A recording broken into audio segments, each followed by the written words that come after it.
The distress call had been weak, barely more than a whisper against the cosmic void, a desperate plea from a dying world, ignored by every major power in the galaxy.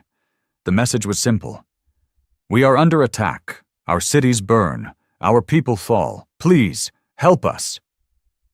No one came. The Arathax Dominion had invaded without mercy.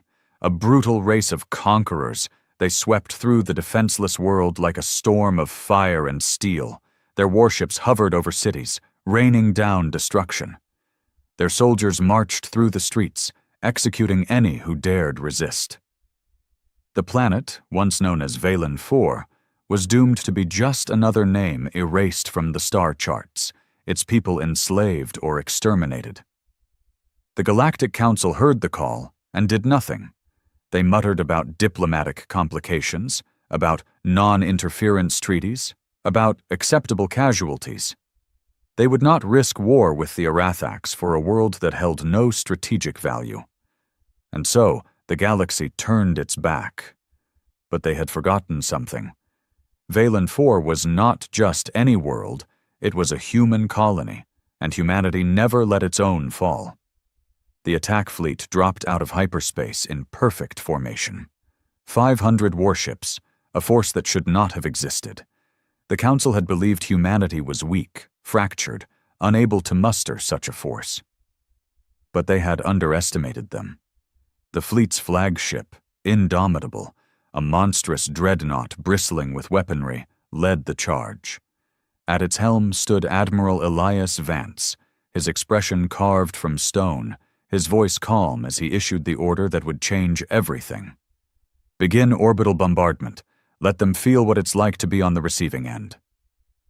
The skies of Veilen 4 erupted in fire. The Arathax had never feared humanity. They had seen them as upstarts, primitive and reckless, more suited for dying in the fringes of space than waging war against an empire. They were wrong. Humanity had spent centuries fighting among themselves, perfecting the art of war in a way no other species had. The Council had outlawed mass planetary invasions, had discouraged total war. Humanity had ignored those rules.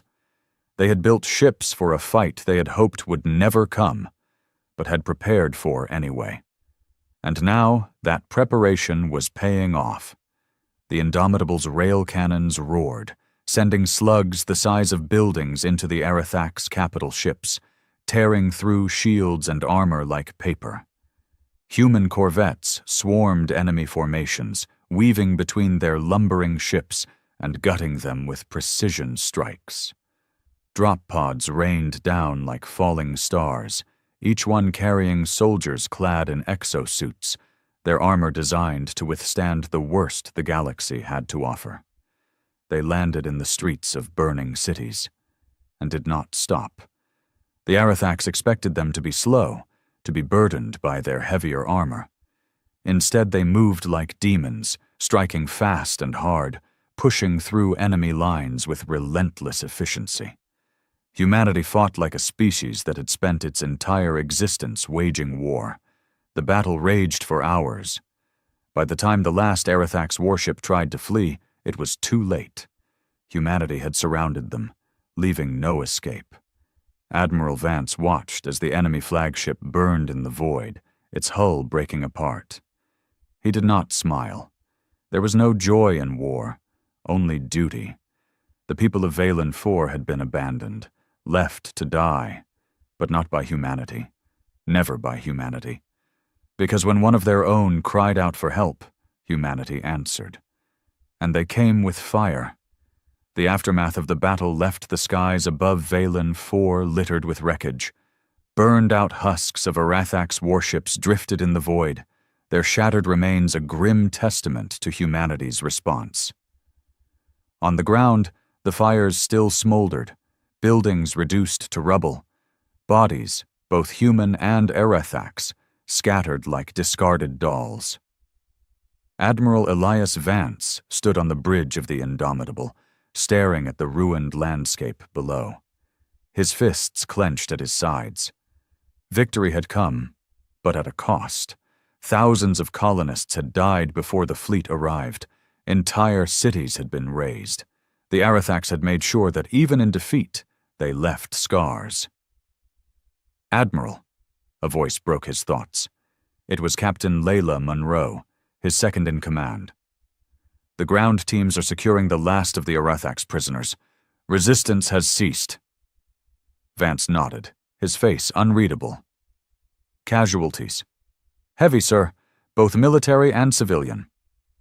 He exhaled slowly. The cost of war was always blood, but that didn't mean it had to be in vain. "Open a channel to all surviving colonists," Vance ordered. A moment later, his voice was broadcasted across the ruined planet. "This is Admiral Elias Vance of the Terran Defense Fleet. The Arathax are defeated. Your home is yours once more. We came because no one else would, because humanity does not abandon its own. We mourn the dead, but we stand for the living. And to the Arathax," he paused, his voice cold as steel. "You thought no one would come. You were wrong, and you will never forget this day." On the surface, survivors staggered from underground shelters and half-collapsed buildings, their faces dirty, their eyes hollow with exhaustion. Some wept. Others simply stared in disbelief at the sight of Terran soldiers patrolling the streets, not as conquerors, but as liberators. A young girl, no older than 10, clutched her mother's hand as she watched a squad of soldiers clear debris from a collapsed school. One of them, his armor scratched and dented from battle, knelt beside her, pulling a ration bar from his pack. "Here, kid," he said gruffly, handing it over. She hesitated, then took it. Are they gone?" The soldier glanced at the sky, where the wreckage of the enemy still burned. "Yeah," he said. "They're gone." For the first time in weeks, she smiled. But humanity's fight wasn't over. In the dark corners of the galaxy, the Arathax Dominion reeled from their unexpected defeat. No one had ever hit them so hard before, had ever made them bleed so badly. And now, their high command sat in stunned silence, watching the footage of their burning fleet, their fallen soldiers. "They weren't supposed to be capable of this," one of the warlords muttered. "They weren't supposed to care," another growled. "The Council ignored the colony. We assumed the humans would too." The Supreme Warlord, a towering figure with coal-black eyes, leaned forward. "Then we assumed wrong." His voice was low, dangerous. "Humanity is not the weak, divided species we thought. They came when no one else did, and they came with fire and vengeance." A silence stretched across the chamber. "Then we must prepare," one of the warlords said. "Because if they did this for a single colony, what will they do if we push them further?" The Supreme Warlord's fingers curled into a fist. "They will come again." His eyes burned with something between fury and admiration. "And this time, we must be ready." The fires of Veilen 4 had barely cooled when the first whispers of war began to spread. Across the galaxy, the news of humanity's intervention sent shockwaves through political halls, war councils, and hidden power brokers. No one had expected them to act. No one had believed they had the strength, the will, or the ruthlessness to launch such a decisive strike. But humanity had not only responded, they had annihilated the Arathax invasion force. Inside the Grand Hall of the Galactic Council, an emergency session had been called. Representatives from the major species of the galaxy sat in uneasy silence as footage of the battle over Veilen 4 played on the central display. The destruction was absolute. The Arathax fleet, which had been expected to crush the colony with ease, had been torn apart with terrifying efficiency. This is madness," Chancellor Veilen of the Zephyr Union muttered, rubbing his scaled brow. "How did they do this? They shouldn't have had the numbers, the technology."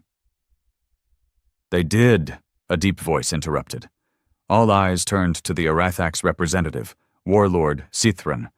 His dark eyes burned with barely restrained rage. His species had never suffered such humiliation. "The Terrans were underestimated," Sithran growled. "A mistake that will not be repeated."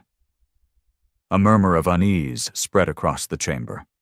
The Arathax Dominion was one of the most powerful military forces in the known galaxy. If they were planning retaliation, the war that followed could shatter the fragile peace the Council had maintained for centuries.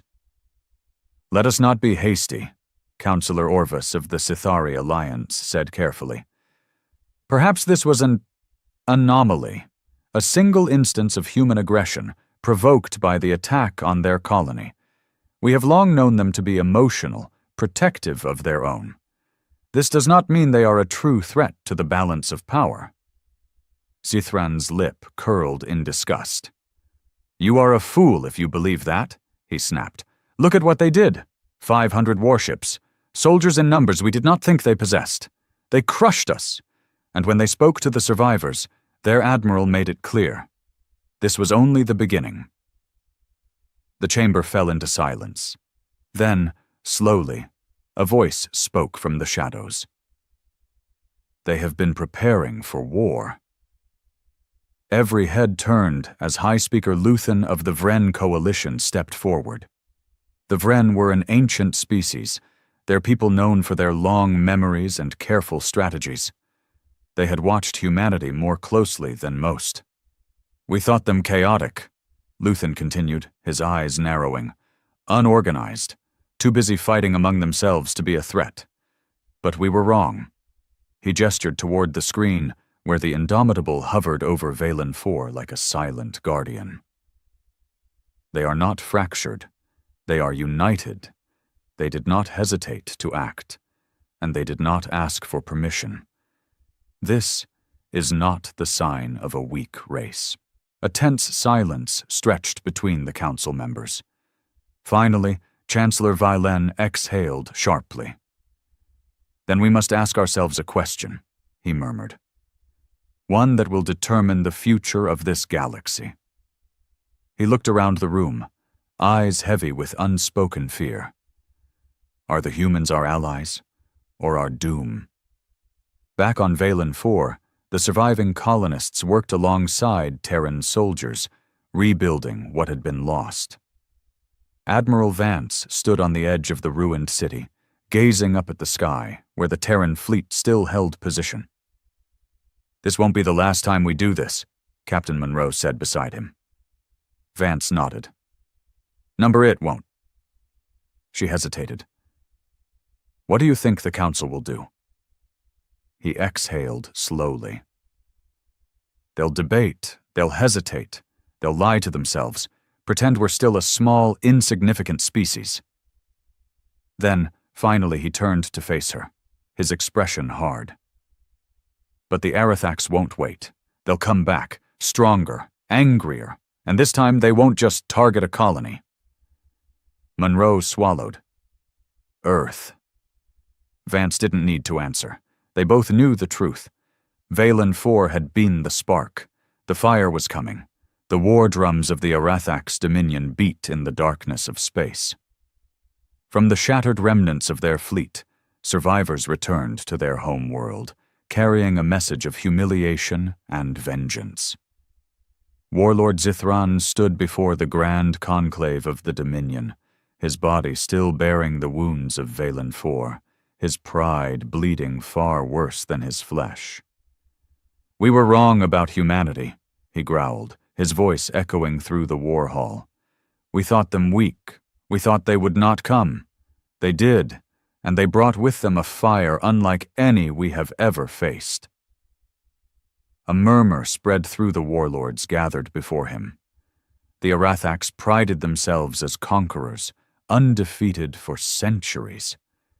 But now the stars themselves whispered of their failure. A towering figure stepped forward, High Warlord Varzathan, supreme leader of the Dominion. His presence alone was enough to silence the room. He gazed at Zithran, his expression unreadable. "You return in disgrace," Varzathan said, But disgrace is not the same as defeat. Tell me, Warlord, did you learn? Zithron clenched his fists. Yes, High Warlord. He took a slow breath. We underestimated them. Their technology is not as primitive as we believed. Their strategies are not as reckless as we assumed. And worst of all, his jaw tightened. They are not afraid of us. Varzathan remained silent for a long moment. Then slowly he spoke. Good. The room stilled. Fear makes for weak enemies, the High Warlord continued. I would rather face a foe that fights, a foe that bleeds, a foe that makes us stronger. His dark gaze swept over the assembled warlords. But they must understand their place. Humanity has made their move. His voice dropped to a dangerous growl. Now we make ours. Zithron straightened. Then you authorize war? Varzathan smiled, a slow, predatory thing. Not yet. He turned to a nearby holomap, where the sectors of space flickered in brilliant blues and reds. Humanity fights with emotion, he mused. They respond when their own are threatened. So we will not threaten their colonies. We will go for the throat. We will make them fear for the homeworld they protect. The warlords stiffened, understanding dawning in their eyes. Earth. On the far edge of Terran space, Admiral Elias Vance stood on the bridge of the Indomitable, watching as the first wave of reinforcements arrived. The fleet was growing. Fast. Humanity had been preparing for war long before Veilen 4. The moment the Galactic Council abandoned them, the moment the major powers of the galaxy had dismissed them as insignificant, humanity had known this day would come. And so they had built in secret. They had constructed warships under the guise of defensive expansion. They had designed weapons that the rest of the galaxy had never seen. They had trained soldiers for a war that no one believed they could fight. Vance turned to Captain Monroe. Status report. 20 additional warships arrived from the Martian shipyards this morning, she said. We're integrating them into the fleet now. Ground forces are cycling through training rotations. Morale is high. Everyone knows what's coming. Vance nodded. They all felt it. The tension in the air. The quiet before the storm. Humanity had made its move. Now they were waiting for the counterattack, and it would come. You think they'll hit the outer colonies again? Monroe asked. Vance shook his head. No. He exhaled slowly, his eyes dark. If I were them, I'd go straight for Earth. Monroe's expression hardened. Then we need to be ready. Vance turned back to the massive viewport, watching the fleet prepare. They would be ready, because when the Arethax came, humanity would show them what war truly meant. The Arethax invasion fleet moved like a silent storm through the void, its massive warships blotting out the stars as they advanced toward their target. Earth.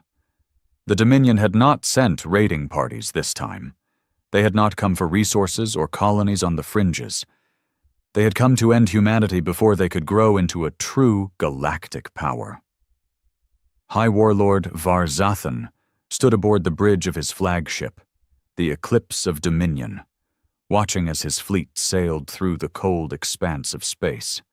His expression was calm, but beneath it burned a hunger for retribution. Time to target? He asked. 3 standard days, one of his officers reported. Human fleet formations detected in the Sol system. They are preparing for war. Varzathan smiled darkly. Let them prepare. This would not be a mere battle. This would be an extermination. Back on Earth, the skies were alive with movement. Massive orbital platforms churned with activity as battleships were loaded with final supplies. Fighters screamed across the sky in tight formations, weaving between towering skyscrapers that had been transformed into last resort defensive positions. Humanity had seen this coming, and they were ready.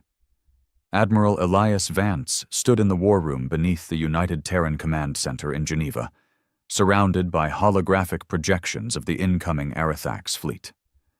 The enemy was vast, 2,000 warships, countless strike craft, and enough firepower to reduce Earth to dust.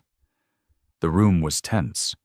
High-ranking officers, generals, and political leaders all stood around the table, watching as the red wave of enemy ships closed in.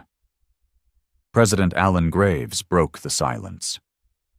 "What's our best estimate, Admiral?" Vance's voice was steady, but grim. "They outnumber us 3-1. Their ships are larger, more heavily armored, and have greater energy output." A murmur spread through the room. "But they don't have our technology," Vance continued. "They don't have our tactics, and most of all, they don't have our will." Graves nodded slowly. "Then what's the plan?" Vance stepped forward, his eyes locked on the incoming enemy formation. "We draw them in, make them think they're winning." He gestured toward the outer planets of the Sol system. "We feign a desperate defense at Jupiter. We give them blood, but we don't break. When they push forward, we snap the trap shut." A new hologram flickered into existence. Hidden Terran battle groups, concealed on the dark side of the moon, buried beneath Mars' surface, waiting in deep space beyond the system. "When they commit their forces to the final push toward Earth, we cut off their retreat," Vance said, his voice like steel. "We will turn Sol into a graveyard. They will come expecting conquest. They will find annihilation." The room was silent for a moment. Then, slowly, President Graves nodded. "Then let's give them hell." 3 days later, the Arathax fleet entered the Sol system. And humanity was waiting.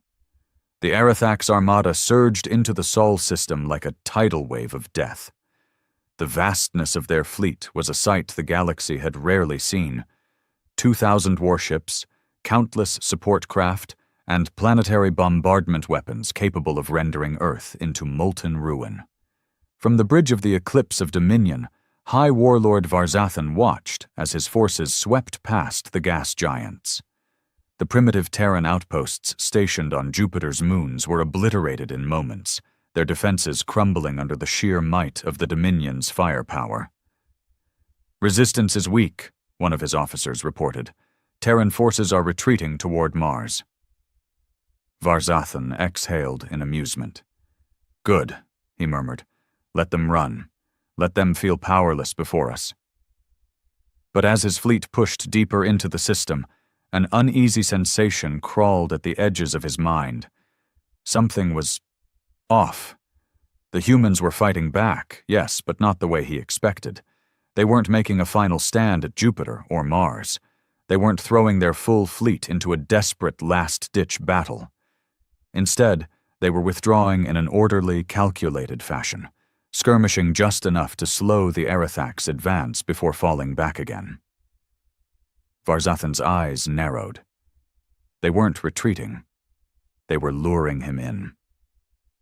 On the dark side of the moon, deep within the concealed command center of Lunar Defense Station Aegis, Admiral Elias Vance stood with his arms crossed, watching the battle unfold in real time. The Arathax were doing exactly what he needed them to do. Captain Monroe stood beside him, scanning the tactical readout. "They're pushing hard," she said. "We've lost the outer listening posts. Some of our outposts in the asteroid belt have gone dark." "Acceptable losses," Vance replied coolly, his eyes locked onto the massive red cluster representing the enemy fleet. "They're too focused on the chase. They think we're running." Monroe nodded. "And when they get too close?" Vance's lips curled into a grim smile. "We shut the door." Hours later, the Arathax reached Earth's orbit. The planet was before them now, bathed in blue and green, its cities glimmering like jewels in the darkness of space, the homeworld of humanity, the prize. Varzathan stared at it, a slow smirk forming on his face. "It's over," he declared. "Begin orbital bombardment preparations. We burn this world to ash." The command deck erupted into activity. Orders were issued, targeting systems locked onto key cities: New York, London, Beijing, Moscow. Within minutes, the fleet would rain fire down upon them. Then, the alarms screamed. "What is this?" an officer barked. Varzathan turned sharply toward the tactical display, his eyes widening as hundreds of Terran warships erupted from hidden positions behind the Moon, Mars, and deep space beyond Pluto. They hadn't been retreating. They had been lying in wait. "Impossible!" someone shouted. A new voice cut through the bridge, deep and cold. "Varzathan." The holoscreen flickered, and suddenly Admiral Elias Vance was staring straight at the Arathax warlord. "You walked right into it." The human fleet opened fire. The battle for Earth had begun. The void of space ignited with the fury of 1,000 suns. The moment the trap was sprung, humanity struck with merciless precision. From behind the Moon, from the depths of Mars, from the shadows of deep space, warships surged forward, their weapons unleashed in a cataclysm of fire and destruction. Arathax warships, caught in tight battle formations, were torn apart before they could react. Mass drivers, railguns, and plasma lances ripped through their thick hulls like they were made of paper. Swarms of Terran starfighters darted through the chaos, slipping between enemy defenses and delivering payloads of hyperkinetic rounds directly into weak points. Admiral Elias Vance watched from the bridge of the Indomitable, his expression stone cold as the battlefield unfolded. "They're trying to reposition," Captain Monroe said, her fingers dancing across the holomap. "We hit them too fast. They're scrambling." "Not fast enough," Vance replied. "Keep the pressure on. No mercy." On the battlefield, the Arathax fleet reeled. High Warlord Varzathan bared his fangs as the eclipse of dominion shuddered violently, sparks flying across the command deck. "Report!" he roared. "Multiple capital ships destroyed. We're being flanked. The humans, they were waiting for us." Varzathan's mind raced. This was not the desperate defense of a dying species. This was a counteroffensive, one planned with chilling precision. "We underestimated them," he growled, gripping the railing. "We thought them weak. That was our mistake." But mistakes could be corrected. "Pull back the second and third battle groups," he ordered. "Regroup and push forward. Crush their flanks. Break their encirclement." His warlords hesitated. "But High Warlord, our retreat is cut off." A slow, sinking feeling settled in Varzathan's gut. He turned to the tactical display. Humanity's fleet had maneuvered around them with terrifying speed. Their retreat routes were gone. Their forces were surrounded. The realization hit him like a hammer. This wasn't just a battle. This was an execution. Across the battlefield, Terran warships pressed the attack, giving no quarter. Aboard the Indomitable, Vance watched as the enemy fleet faltered. Their formations broke. Their ships fired wildly, desperately trying to carve an escape route that no longer existed. "This is it," Monroe said. "They're finished." Vance nodded. He activated the fleet-wide comms. "All ships, engage at will." A final wave of missile salvos and railgun volleys slammed into the Dominion fleet. The massive Arathax battleships, once symbols of their unstoppable empire, were torn apart one by one, reduced to drifting wreckage in the void. Varzathan's flagship, the Eclipse of Dominion, was the last to fall. As its burning hull spiraled toward Earth's atmosphere, its final transmission echoed through the darkness. "We should have killed them before they became a threat." Then, with a final explosion, the last remnants of the Arathax invasion fleet ceased to exist. Humanity had won, and the galaxy would never underestimate them again. The wreckage of the Arathax fleet drifted lifelessly in the void, a silent graveyard of twisted metal and shattered warships. The once mighty armada that had come to erase humanity had been utterly destroyed. On Earth, cheers erupted across every city, every bunker, every military command center. People poured into the streets, waving flags, embracing strangers, crying tears of relief and victory. From the underground war rooms of Geneva to the orbital stations that had barely survived the initial skirmishes, the message was the same. Humanity had won. But on the bridge of the indomitable, Admiral Elias Vance was not celebrating. He stood motionless, watching the tactical screen, his mind still processing what had just happened. The Dominion was powerful, ruthless, unforgiving, and now they had suffered the worst defeat in their history. Captain Monroe approached cautiously. "Sir, the battle is over. We did it." Vance exhaled, his jaw tightening. "No," he said quietly. "We won a battle. The war is just beginning." Monroe frowned. "You think they'll come back?" Vance turned to her, his expression grim. "We just humiliated one of the strongest empires in the galaxy. They won't let this stand." He glanced at the wreckage of the Aerathax fleet. "Next time," he said, "they won't just send an invasion force." He met Monroe's eyes. "They'll send everything."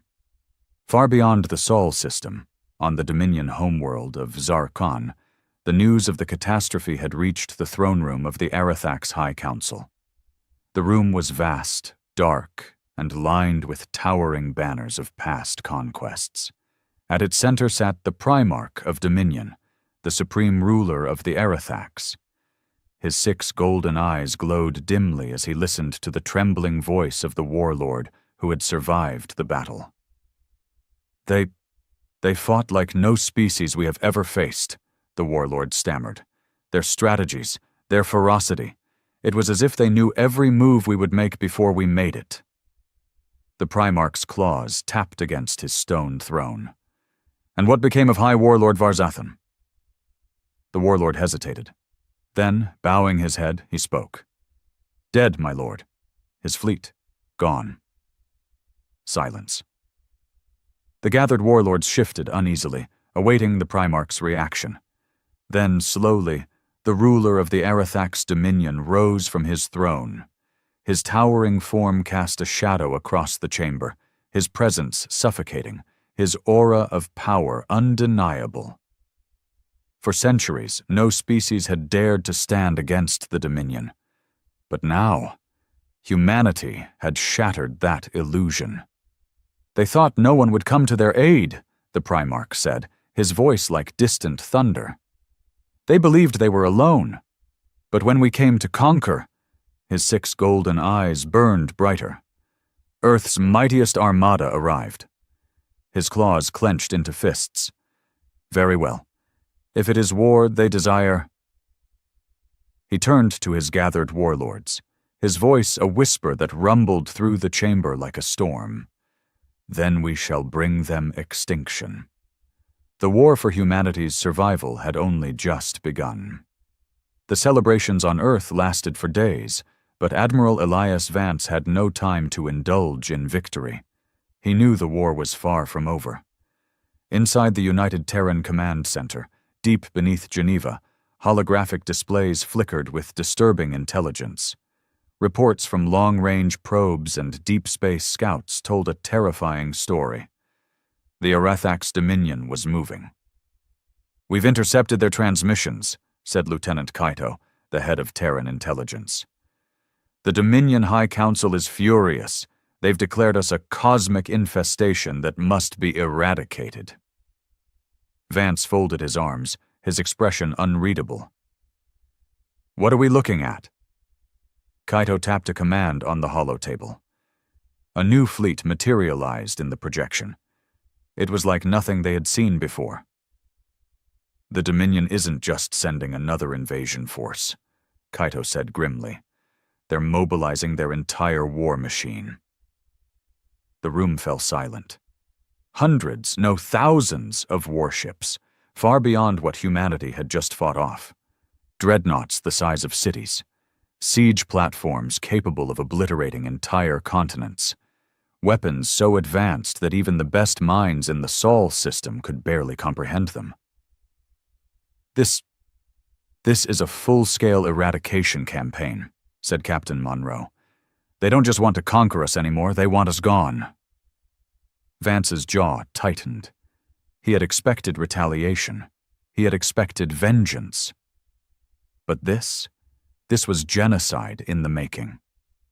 President Alan Graves, standing at the head of the room, took a deep breath. What are our options? Vance's voice was low but firm. We fight. Graves narrowed his eyes. Can we win? Vance turned back to the holomap. The odds were impossible. 3,000 Dominion warships against the battered remnants of Earth's fleet. And yet, when he looked at the faces around the table, he saw no fear, only defiance. He exhaled. We don't need to win, he said. We just need to make them regret coming. Across the galaxy, the largest armada in Arathax's history began its march toward Earth. At its helm, aboard the Harbinger of Extinction, stood the Primarch of the Dominion himself. He gazed at the distant stars, his 6 golden eyes filled with cold fury. Let the humans gather their fleet, he murmured. Let them believe they have hope. His claws flexed. This time we do not stop until their world burns to its core. And so the final war for humanity's survival began. The storm of war came faster than anyone had predicted. Within weeks, the Dominion's apocalyptic fleet surged toward the Sol system. The vastness of their numbers was beyond anything humanity had faced before. 3,000 warships, siege platforms capable of turning planets to molten wastelands, swarms of hunter-killers designed to seek out and eliminate survivors. Against them stood Earth's last line of defense. The United Terran Armada, battered but unbroken, assembled at the edge of the system. Every remaining warship, every station-mounted cannon, every last defensive satellite was turned toward the incoming storm. Even civilian freighters had been retrofitted with makeshift weapons. The people of Earth did not run. They did not beg for mercy. They stood. The Battle of Sol was unlike anything the galaxy had ever witnessed.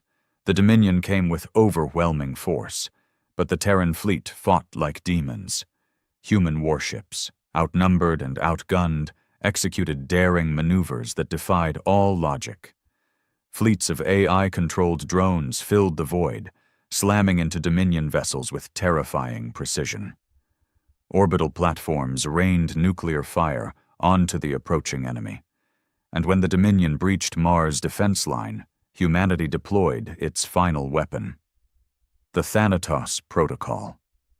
Experimental dark matter warheads, forbidden by interstellar law, were detonated within the heart of the enemy fleet. Reality itself seemed to tear apart as gravitational distortions shredded hundreds of Arathax warships. But even that was not enough. The Dominion pushed forward. They shattered Earth's first line of defense. They broke past Mars. They reached Earth's orbit, and then humanity did what it always did best. It adapted. Using guerrilla tactics, ambushes, and desperate last stands, human forces fought on.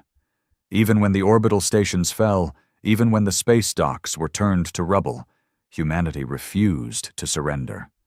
Then, in one final act of defiance, Admiral Elias Vance led a suicide strike against the Harbinger of Extinction, the flagship of the Dominion Primarch himself. With his last breath, Vance detonated the Indomitable's reactor, taking the Arathax leader with him. The Dominion fleet, leaderless and bleeding, hesitated, and humanity seized the moment. From hidden bunkers on Earth, from the last surviving warships, from the depths of the asteroid belt, humanity struck back with everything they had left. The once invincible Arathax broke, and when the remnants of their fleet fled, humanity did not pursue them. They simply watched. Watched as the Dominion, the once great conquerors of the galaxy, ran from the species they had sought to destroy. Years later, the scars of war still remained. Earth had been battered, but it endured. The Dominion, once the greatest power in the galaxy, had never recovered from their defeat. Other alien civilizations, once too afraid to challenge them, rose up in rebellion. The empire that had terrorized the stars for centuries began to crumble. Humanity had not just survived. They had changed the fate of the galaxy forever. And so, when future generations looked to the stars, they did not see darkness. They saw a future they had won with